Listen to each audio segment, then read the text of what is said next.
tahrimi. Mais si quelqu'un, il persiste, nous le verrons dans le chapitre suivant, il persiste à continuer dans ses petites fautes, dans ses makrous, dans ses petits péchés, alors plus que on insistera dans ces petits péchés, même si ce péché-là, cette faute-là est petite, ce n'est qu'un makrou tanzihi, mais si nous sommes fermes dans l'accomplissement de cette faute, de ce péché, alors cette petite faute, ce péché se transformera en grand péché, en quelque chose de haram, et là nous irons au tribunal. Nous le verrons dans le chapitre qui suivra. Donc, le prophète sallallahu alayhi wa sallam, il a dit ici que le meilleur des abandons, c'est d'abandonner ce qu'Allah subhanahu wa ta'ala, il n'aime pas. Et ici, de ce qui est makariha rabbuk, entre le haram, le makruh tahrimi et le makruh tanzihi.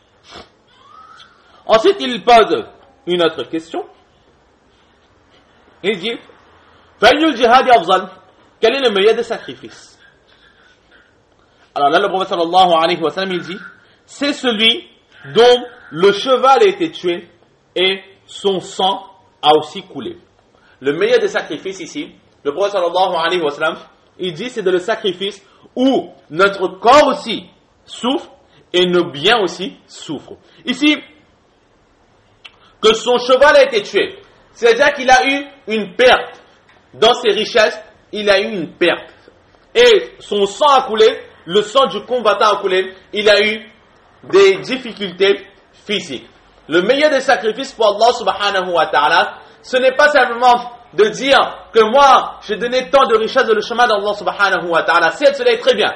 Mais le meilleur des sacrifices, c'est de donner aussi ses biens, mais aussi de participer physiquement dans la propagation de la religion d'Allah subhanahu wa ta'ala. Ce n'est pas simplement de donner de l'argent dans les médias, dans les masjids pour faire construire les mosquées, mais il faut aussi que notre corps suive, que notre corps lui aussi il accomplit ses prières, que notre corps il se déplace pour apprendre cette connaissance, que notre corps il se déplace pour pratiquer ses prières, pour pratiquer ses religions. Le meilleur des sacrifices, c'est de sacrifier son corps, son temps et son argent pour apprendre la religion, pratiquer la religion et propager la religion. C'est ce qu'ici, le saint prophète sallallahu alayhi wa sallam, il nous explique en imageant cela, la meilleure des sacrifices, c'est celui dont le cheval a été tué. Donc, au niveau de ses richesses, au niveau de sa fortune, il y a une diminution, il donne dans le chemin d'Allah subhanahu wa ta'ala,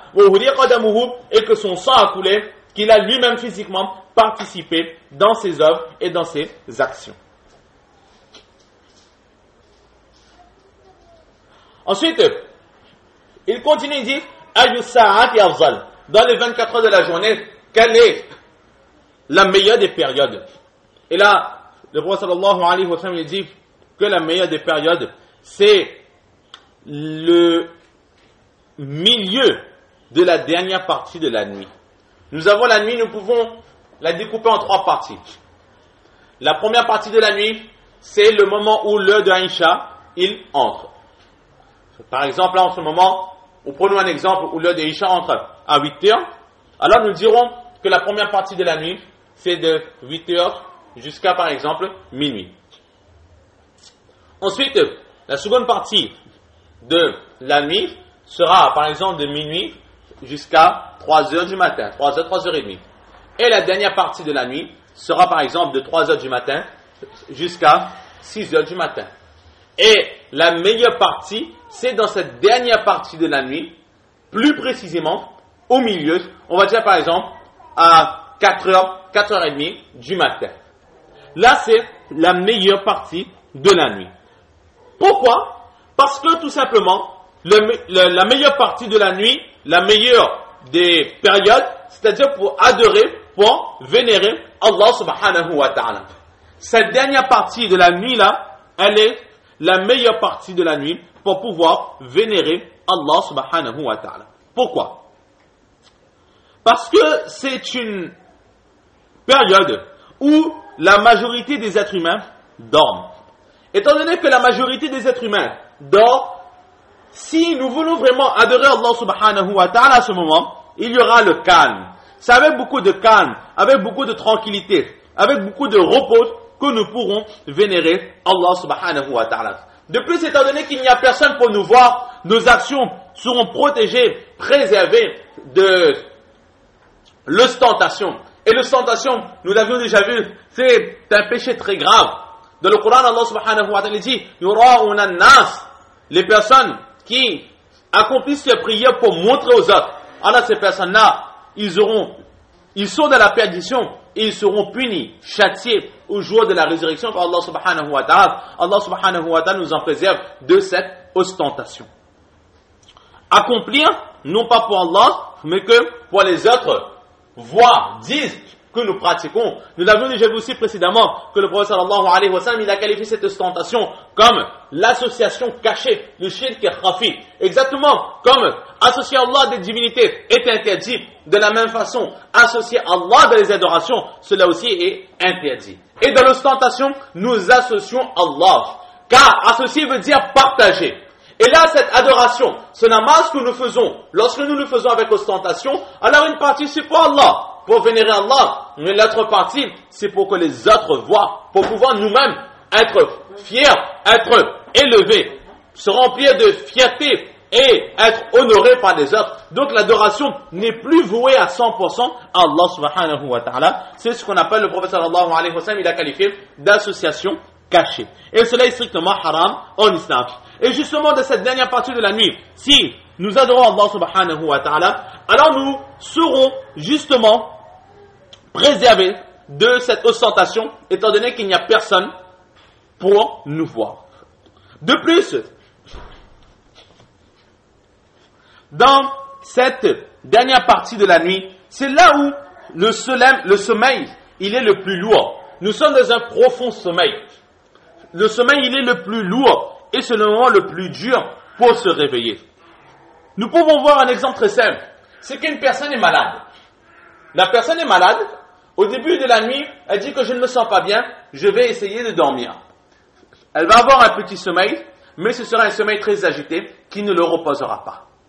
Ensuite, au milieu de la nuit, son sommeil sera cassé et c'est là qu'il aura les plus grosses douleurs, la fièvre, le mal-être, et là il aura besoin de quelqu'un pour rester avec elle. Mais ensuite, on va voir les médicaments, etc. dans ce milieu de la nuit, et c'est justement à la fin de la nuit que là, nous pourrons nous reposer un petit peu. Le sommeil viendra, et là nous aurons un petit sommeil, c'est justement de cette dernière partie de la nuit jusqu'au lever du soleil. Vous aurez peut-être fait cette expérience, une expérience peut-être personnelle, ou bien même avec les enfants. En général, la nuit, ils ne vont pas dormir, mais c'est à la fin de la nuit que là, ils vont pouvoir se reposer, avoir un petit sommeil. Donc, dans cette dernière partie de la nuit, c'est là où le sommeil, il est le plus profond. Et il est plus dur de se réveiller. Et Allah subhanahu wa ta'ala, il aime que lorsque nous le vénérons, il y ait des sacrifices. Nous serons récompensés par rapport aux sacrifices que nous ferons. Et c'est pour cela qu'il est donné que dans cette dernière partie de la nuit, il y a un plus gros sacrifice à faire. C'est pour cela que c'est la meilleure des périodes pour vénérer, pour adorer Allah subhanahu wa ta'ala. Et enfin, c'est dans cette dernière partie de la nuit qu'Allah subhanahu wa ta'ala, il déverse en abondance ses bénédictions. Et si nous sommes réveillés dans cette dernière partie de la nuit pour la salat de tahajjud, pour adorer Allah subhanahu wa ta'ala, alors nous profiterons de toutes les bénédictions et de toutes les clémences d'Allah subhanahu wa ta'ala. Donc c'est pour cela que le prophète sallallahu alayhi wa sallam, il a qualifié la meilleure des périodes pour adorer Allah subhanahu wa ta'ala, cette dernière partie de la nuit. C'est un peu ce que nous retrouvons dans la surah Muzammil, Ya ayyuhal Muzammil, qum al-layla illa qalila, où au début Allah subhanahu wa ta'ala, il ordonne au prophète sallallahu alayhi wa sallam de rester éveillé toute la nuit, mis à part une petite partie pour se reposer. Mais ensuite, à la fin, Allah subhanahu wa ta'ala dit en ce sens qu'Allah sait que vous êtes faible. Alors, réveillez-vous une partie de la nuit et lisez ce que vous pouvez du Coran dans la prière ou faites les adorations d'Allah subhanahu wa ta'ala et vous en serez récompensés. En ce sens, c'est un peu ce que nous retrouvons dans cette surah de Muzammil, Ya ayyuhal Muzammil. Donc voilà les questions qu'on posait à Hazrat Amr fils d'Abasa radiallahu ta'ala, le saint prophète sallallahu alayhi wa sallam, et le prophète d'Allah lui a donné les réponses. Donc c'est un hadith qui nous est rapporté par Imam Ahmad rahmatullah alayh dans son livre Rawahu Ahmad.